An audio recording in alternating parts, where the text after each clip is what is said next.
This story is entitled A Psychiatrist's Worst Case, written by Mr. Charms 505.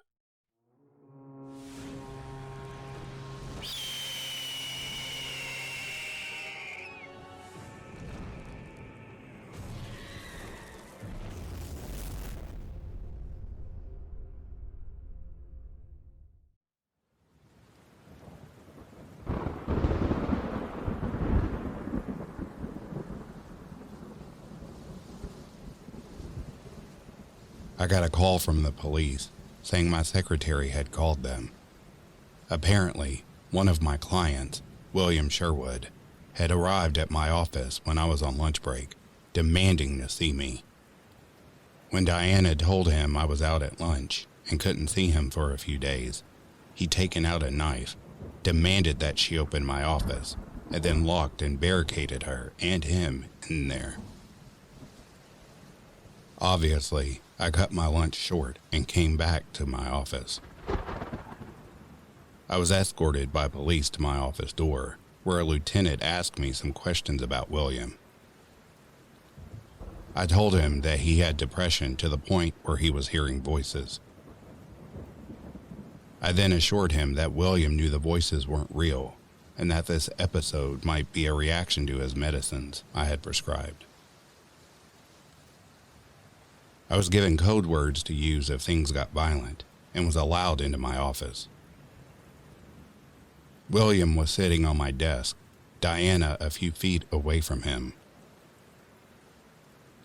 As soon as I entered, he motioned for Diana to leave, and she ran out of the room. "Close the door behind you," he called out, and I did as he ordered. He looked horrible. An average Joe could tell he hadn't gotten any sleep for days. I began to speak, but William cut me off. "I need you to start taking the medicine you gave me," he said, staring daggers at me. William, if the medicine isn't working, or it's making the voices more active, I'm sorry, but... Before I could finish, William was next to me faster than I thought a person could move. His knife was at my throat, but I could feel that he was pressing the dull side against my flesh. He had his face to the left side of mine, and he whispered into my ear. "After I finish talking, call the cops in here to take me away. I don't blame you for what has happened to me, but I need to tell you what is going on while I have a chance to. After I started taking those pills you prescribed me, the voices telling me that I was useless and that the world was better off without me didn't go away. No, whatever medicine you gave me, I can now see what it is that is telling me these things. And it isn't human. In fact, it is in the far right corner of this room, right now. Watch as they take me away."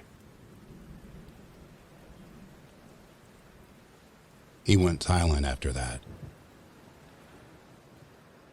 As per his instructions, I said the code words, and cops burst in, tackling him and handcuffing him. As they started taking him away, I decided to humor him and looked around the room.